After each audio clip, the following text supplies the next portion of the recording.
Hey guys, Luke here, and we are here to talk about the 2021 NRL draw. Now, I know the 2020 season feels like it's just finished. We just finished State of Origin.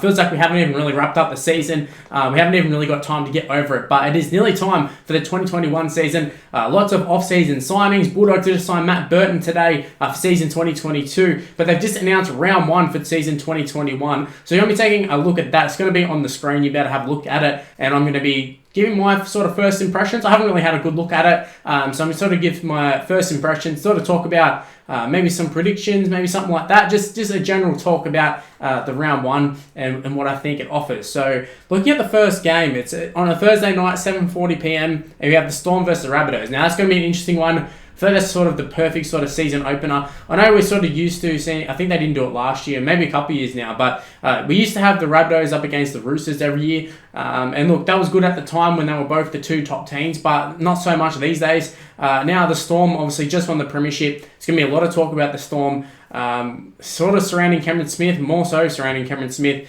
Now, if he ends up playing on, we're obviously going to see Cameron Smith playing. We're going to see the full-strength Storm. Harry Grant might even be there. I'm not sure the exact lineups for the side. Obviously, it's so far out. Not even sure if it's going to be, players missing, is players here and there. That's what I was talking about for Cameron Smith. The intrigue in this game is going to be either Cameron Smith's there and he's playing on again, so there's all the talk of the Storm. Can they go back-to-back? What's happening with Harry Grant, Brandon Smith, that sort of stuff. And if he's not there, well, then it's the first time we see Melbourne Storm without Cameron Smith. So they're just going to be a talking point regardless, because they just won the premiership. You add in the whole Cameron Smith stuff, and yeah, it's a perfect way to open the season. Add in the Rabbitohs too. I mean, Wayne Bennett just coached Queensland to a series win, so there's a lot of talk about Wayne Bennett at the moment. There's going to be a lot of intrigue to see what he can do with this side, especially Jai Arrow coming across. James Roberts left them. Look, the Rabbitohs should be a pretty strong side. This is probably one of the last years you would think, in terms of, Damien Cook, Adam Reynolds, Cody Walker, sort of all getting on. So they're sort of running out of time in terms of that premiership window. So I'd say they'd be looking to do something in season 2021, 2022, because, they might be in a bit of a rebuild after that. But look, it's going to be a great season opener. It still sucks that it's on a Thursday night, but I mean, when you're working and all that sort of stuff, Thursday night football isn't so bad. But yeah, there is something about Friday night football opening the season. But hey, it is what it is. Thursday night football, it's here to stay. So we can't really complain. But yeah, Storm up against Rabbitohs. I think that's a great start to the season. We then have on Friday night, we have the Broncos up against the Eels. It's typical Broncos home game, Friday night, Channel 9 game. Them up against the Eels. I think it is an okay game. I'm interested to see how the Eels go this year, how they go in season 2021. Just due to the fact that they've got, your Dylan Browns and all that, just another year older. Gutherson's probably going to go on, to improve. A lot of the team's got to improve. Plus, they've made a few decent little signings there. Look, I think they're a side that can improve a lot. But the problem with the Eels is they do all right during the regular season. It's just when the finals come, they can't step it up the next level. So, look, them against the Broncos is probably a pretty good matchup for them. But, I mean, the Broncos did start the season well last year before the pandemic sort of hit, and then they dropped off. But, yeah, the Broncos, they're going to be another one. A lot of new faces, a new coach. Walters is there. Just another big talking point going into the season, most likely. So there's going to be a lot of intrigue about the Broncos. In fact, a lot of intrigue about a lot of teams. In fact, I've just skipped over a game. I've skipped over the Bulldogs, my Bulldogs, taking on the Knights. It's a Knights home game. So that will be the Fox Sports game as far as I'm aware. So it'll be a Knights home game, 6 p.m. Look, the Knights are another one who, for the last couple of years, have been talked about as a team that should be challenging for the premiership, but they haven't been able to do it for whatever reason. They've signed Tyson Frizzell, but they're coming up against the Bulldogs, a new look Bulldogs, a couple of new signings there, a couple of big signings, Kyle Flanagan being one of them, and they got a new coach. So as a Bulldogs supporter, I'll be very, very excited to see how they go, especially in those first couple of rounds. We'll kind of paint the picture for the rest of the season. Now, I know at the end of the season, the Bulldogs sort of tend to sort of improve. This year they didn't, but in previous years, but it would already be killed off by the first couple of rounds in the next season. Whereas the Knights, we're kind of like their bogey team. The Knights struggle against the Bulldogs for some reason. So if Bulldogs can get a victory in round one, I think that could be a good sign for the season. But it's a big if, and the Knights are obviously be looking to get off to a good start. If you're going to take on any side to start off the 2021 season, it's, you may as well do it up against the wooden spoon favourites and the Bulldogs, and that's a fact due to the betting odds. So they are the wooden spoon favourites. Moving on to Saturday, Warriors playing their first home game in a long time, taking on the Titans, Mount Smart Stadium. This will be a good one. Obviously, Titans a new look, a lot of new signings, a lot of big name signings. We've got Tino and we have David Fafita. I think they'll run a mark this season, or next season, I should say. I keep saying this season just out of habit, but next season, I think they'll run a mark. But the Warriors, they've actually made some pretty good signings themselves in the forward pack. They were really good when they were playing in Australia. Just a matter of whether they can take that form of, being consistently in Australia, not having to travel, that sort of stuff, and take it back to New Zealand. It's just a matter of whether they can do that for the whole season. But I think they'll take a lot of inspiration out of being back in New Zealand and back in front of the home fans after not being there for over a season. So I think they'll be really good for the Warriors. But yeah, I think that's a good one. It's a big test for the Titans first up, traveling.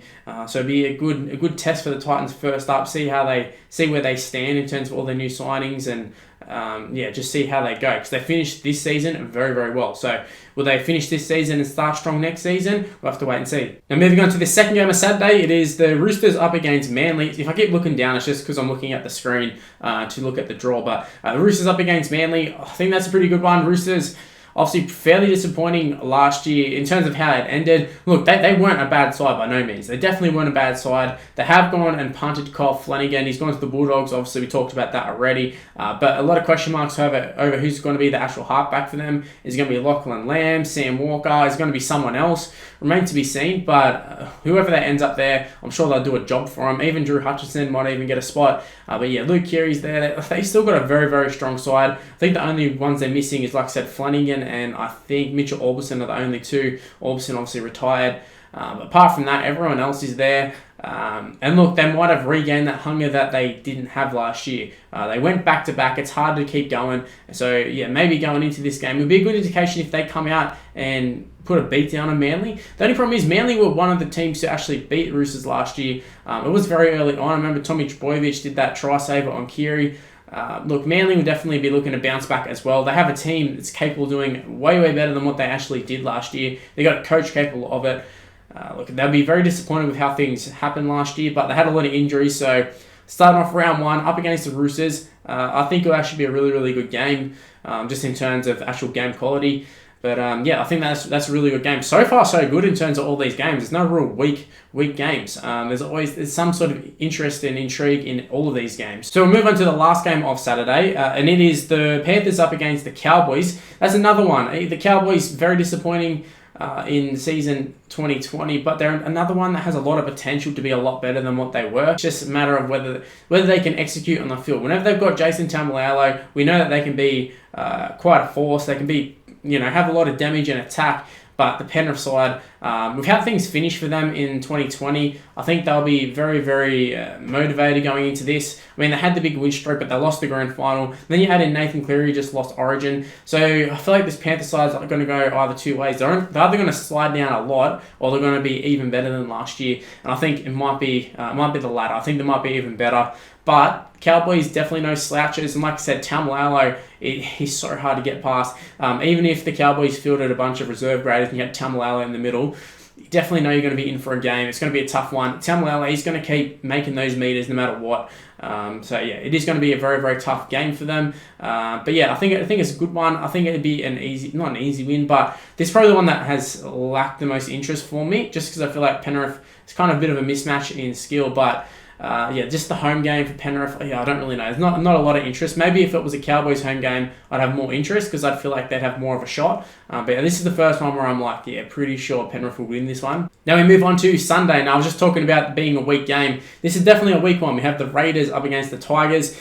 It's just, Raiders, obviously very, very good. Look, year in, year out lately, of the Ricky Stewart era, They've been very good. They've contested for the premiership. They went very close last year. Josh Hodgson will be back.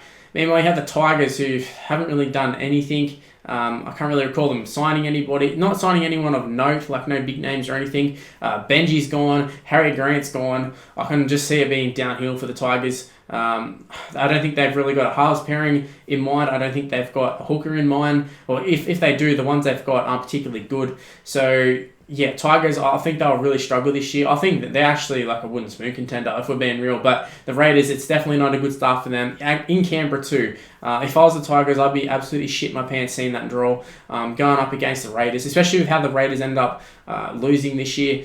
Look, a grand final. I mean, Bateman's leaving, but apart from that, there's not really too many people. I think they've signed another English guy to replace him too. But yeah, I think Raiders, they'll be super hungry this year. They've been so close the last couple of years, but just haven't been able to quite get there. So I think this year will be the year that they are probably at their hungriest. Jack Whiten, just off the back win the Dally M too. I think he'll be just a little bit more confident as well in the 5'8 position. Wouldn't be surprised if he ends up in the 5'8 position for New South Wales mid-season, if they play it mid-season, that is. But yeah, I think this is another weak one. Then we've got the final game of the round. It's another Sunday one. We have the Sharks up against the Dragons. It's another weak one in terms of game quality. Obviously, it's a rivalry. It's a rivalry game, which is quite good. Sharks up against Dragons. There doesn't seem to be too many actual rivalry games in this one, which I remember in past years, round one used to be the one where they chuck all the rivalries in, like I was talking about with Rabbitohs and Roosters there, that sort of stuff. I mean, Titans used to play Broncos round one. I think it was round one.